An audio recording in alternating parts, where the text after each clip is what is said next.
everyone, and thank you for joining us for what I'm sure will be a very insightful and poignant evening. Joining us shortly on stage are two best-selling and highly respected historians, Antony Beevor and Dan Snow. Antony has just recently, I think today is his publication day, just penned a new history of the Russian Civil War, retelling those years of bloodshed from the perspective of everyone affected, those in the offices in Petrograd to the battlefield itself. And joining him on stage to talk about the relevance of the Russian Civil War today is Dan Snow. Dan is a best-selling author himself, broadcaster, and creator of History Hit TV. So, without further ado, please join me in giving a very warm welcome to Antony Beevor and Dan Snow.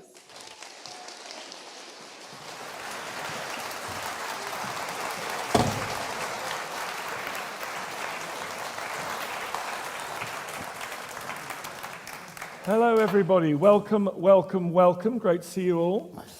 We have got a gigantic book, which was big enough which was important enough and dramatic enough when you were writing it, but now, as we publish, feels even more essential to understand, given current events. Let's quickly address that. Yes.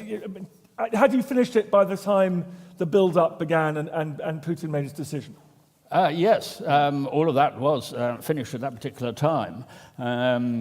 People might have thought, "Oh goodness, he's brought it out just in time for the war." But actually, it did start just over 5 years ago. In fact, even when I was halfway through my previous book, with the wonderful Lyuba Vinogradova, who I've worked with now for 28 years. We started off on Stalingrad, researching Stalingrad back in 1994.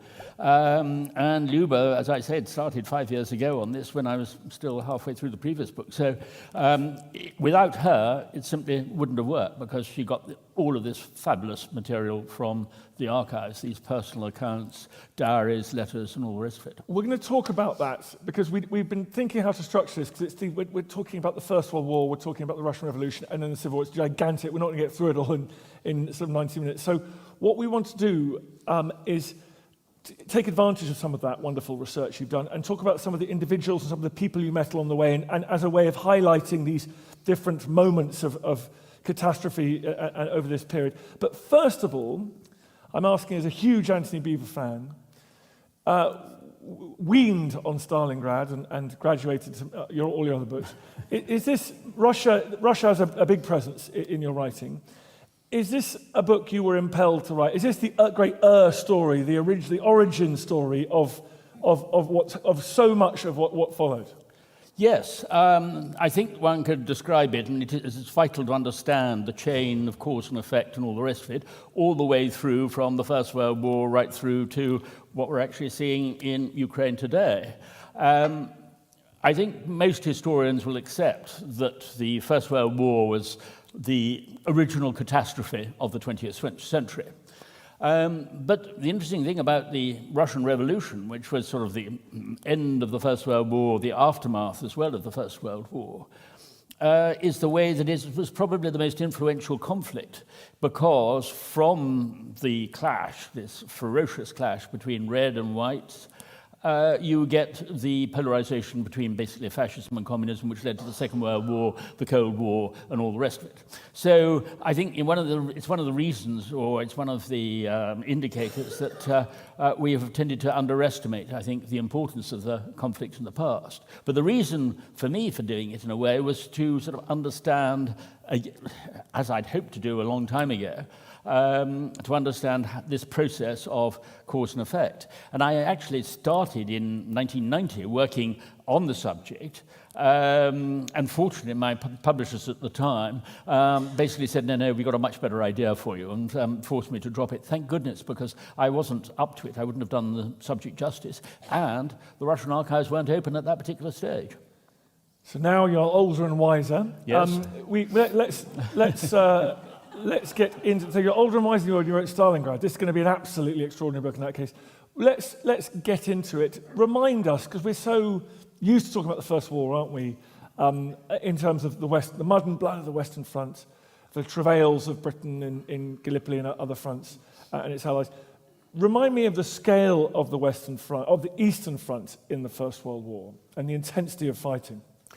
The fighting was very one-sided, to put it mildly. After the sort of disaster of the Battle of Tannenberg and the initial sort of attack into East Prussia, there was then followed in 1915 this desperate retreat and withdrawal. Only sort of lightened a little bit in 1916 by Brusilov's offensive down in Galicia. But even that then collapsed later. The terrifying thing was the rate of Russian casualties. They were thrown, many of them had no boots, they were literally using bast shoes of birch bark. I mean, the conditions were appalling. Maxim Gorky has some extraordinary descriptions of what he'd seen at the front of these poor soldiers and the way they were treated, which of course was fomenting huge anger and bitterness. And the numbers the Russians were actually losing twice as many deaths, casualties, fatal casualties as they were called, as the German and Austro-Hungarian armies they were fighting. So we've got a Russian army, poorly led, ill-prepared, not looking after its own troops, carrying out tactically ill-advised and deeply costly attacks on enemy. Interesting echo, a few echoes. And the head of state took personal command to yes, make sure precisely. Okay. The only difference is actually that the Tsar was not interfering in the same way that Mr. Putin is interfering, yeah. But actually, which was probably an advantage to a certain degree. Was it the suffering of the men on the front line, the discontent, the officer killing, the mutinous sense of bubbling up at the front that led to revolution in Russia, or was it the hardship on the home front, or the radicalization of factory workers in the capital, for example? Well, it was a combination of a whole lot of things. I mean, the working conditions in the factories were simply appalling. The living conditions were even worse, and of course, in the countryside. Even if you like, enlightened landowners simply didn't have the money to improve the conditions of their peasants, who were no longer serfs, but actually were still imprisoned on the land because of debts and everything else. So the Russian society had not evolved in the way that it could have done or should have done during that period. And of course, remember, still the anger from the disaster of the Japanese War, and the humiliation which Russia had suffered then. What I liked about your description of revolution is that we, with hindsight, we're like, well, of course, the Soviet Union emerged and it was all Lenin came through. It all felt very contingent and unlikely at the time and anarchic at the time. And then it gets you thinking about sort of AJP Taylor and railway timetables causing the First World War. Were you left thinking this was all the Russian Revolution was inevitable, the Tsarist state was corrupt, it was going to collapse, or were you left thinking, goodness me, if they'd kept a couple of Guards divisions in St. Petersburg, in Petrograd, they might have staved the whole thing off. We might still have a Tsar today. Yes. Well, I think we're both in agreement about, the Tolstoyan theory of attacking the great man theory of history. Because if it hadn't been for Lenin, it would be very hard to imagine how the Bolshevik coup d'etat in October 1917 would have come about. Lenin, of course, wasn't even in Petrograd with the February Revolution. There he was in Switzerland, trapped there. None of them could actually believe it was going to happen. It was only a short time earlier that Trotsky had said, you can only get you could get all of the internationalists into 2 charabancs. There was such a tiny minority. That is what is so fascinating, is I think the way that this very determined minority, above all led by the most determined man of all in the form of Lenin, was able to seize power. And it gives you very much of an indication into how it is actually the apathy of the majority which is the key factor in a revolution or a takeover, rather than necessarily the activism of the participants. It is the most extraordinary story of the last couple of hundred years of history. This tiny little group of eccentrics and managed to seize control of the world's largest contiguous land empire. Yes. 1/6 of the world's surface, as Soviet propaganda kept reminding us later. And so, big question here, how did they do that? Lenin was very clever, but also a brilliant opportunist.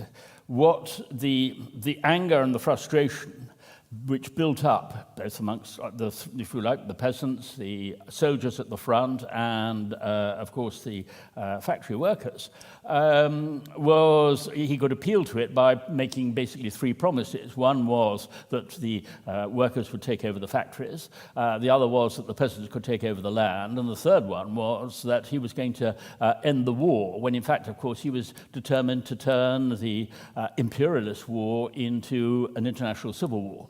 So there were three very deliberate lies in that particular area. And the liberals of the provisional government were, of course, totally incapacitated. The police had been destroyed in the February Revolution. The land captains who controlled the countryside had all been chased off or killed. So although they had, in theory, levers of power in the seats of government in Petrograd, they actually had no power or no control over events at all. And so huge frustration built up. The promise of creating a parliament, a parliamentary system with the Constituent Assembly, took far too long. And it was during this particular period where Lenin was able to almost rub his hands in glee as the destruction in the countryside and also to a certain degree in the cities took place. And this bulldozed this huge opening ready for what a determined minority could actually take charge of, rather than a sort of, if you like, a wider struggle. Lenin refused to have anything to do with any of the other socialist parties, and they couldn't really believe that. And did he dream big? I mean, was he just an opportunist, or did he think, I'm gonna nick the lot here? I don't think he was dreaming. He wasn't really a dreamer. He was far more pragmatic in a way. But at the same time, his idea of completely changing society, of turning it upside down, of creating, a completely new world, meant, of course, the destruction of the old. And this is why the destruction in the countryside meant that basically the landlords would not be able to come back, the factory owners wouldn't be able to come back. So chaos and destruction worked entirely in his favor. Which he didn't create. It had already started. And how did he choose his time to pounce and plan his coup and knock off these sort of liberal people trying to turn Russia into some kind of constitutional... Well, this was Kerensky, who, of course, by this stage, Kerensky was starting to become... And just quickly, Kerensky is the interim sort of leader of Russia. Sorry, you're quite right. Alexander Kerensky was in theory, a socialist. He had one foot in each camp. What was curious was after the February Revolution, you had the double-headed eagle of the Romanovs, but here you had another double-headed eagle, if you like, which was the Provisional Government and the Petrograd Soviet, who were working rather uneasily together. A workers' council, a sort of workers' parliament. Yeah. And, I remember Shugin writing, saying, well, it's double-headed, but it's not much of an eagle. And it was certainly true. They had absolutely no power or control at all. But then Kerensky, who was a brilliant and emotional speaker, he was also fatuous in the way that he was sort of almost in love with himself, and was totally incapable of actually seeing the dangers that were developing. A brilliant communicator, yet one incapable of exercising power and efficiency. Yes, and it rings another bell, doesn't it? Yes. Anyway, so we have... by the way, the First World War is still on at this point. I mean, they're trying... So they've got no levers to pull, but there is still fighting against Germany and Austria-Hungary. Well, there is, but what the Germans wanted to do was to basically weaken the Eastern Front, and by that they had allowed Lenin to come back on this famous sealed train. It wasn't really a sealed train. And basically they were even supporting the opponent of the Russians. I mean, actually even financially supporting them, because they did not want to have the West re-establishing the Eastern Front. They needed to move all their troops ready to the early part of 1918 for the Great Ludendorff Offensive on the Western Front. So they were happy to sit back and let Russia just descend into complete turmoil. Okay. So we got Lenin. The coup is near.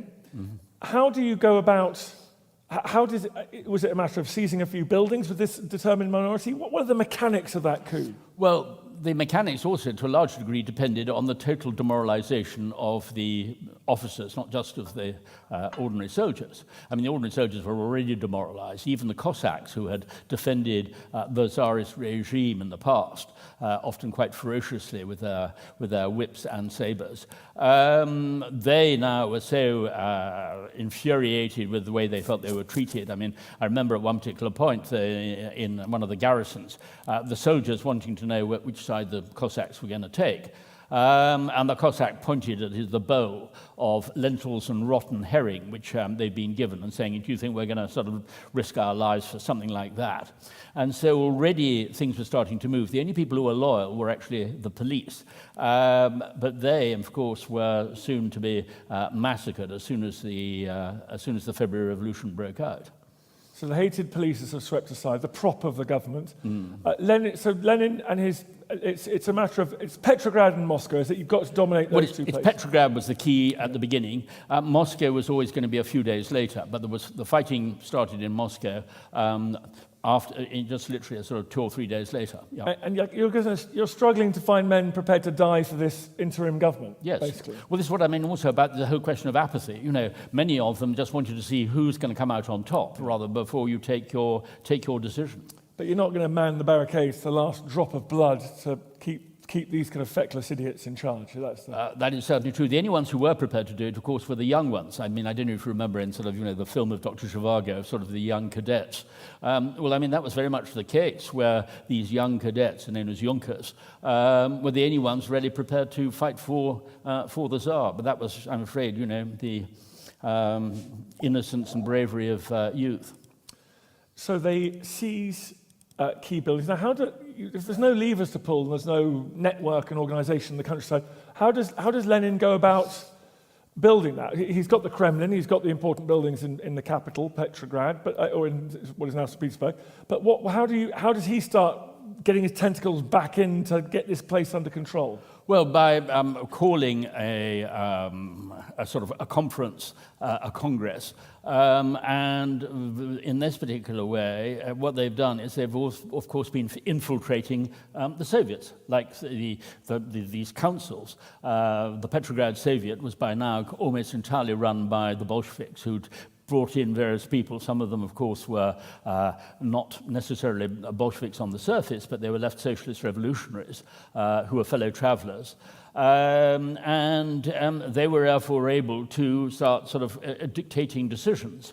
And then finally, of course, by the time it comes to the whole question of the Constituent Assembly, they're in a strong enough position to be able to just abolish the whole thing and chase out all of those who've been elected in the great election for the Constituent Assembly by bringing in their sailors, their very sort of left-wing sailors from the Baltic Fleet. And, you know, they just closed down the Constituent Assembly, and that was the end of democracy in Russia.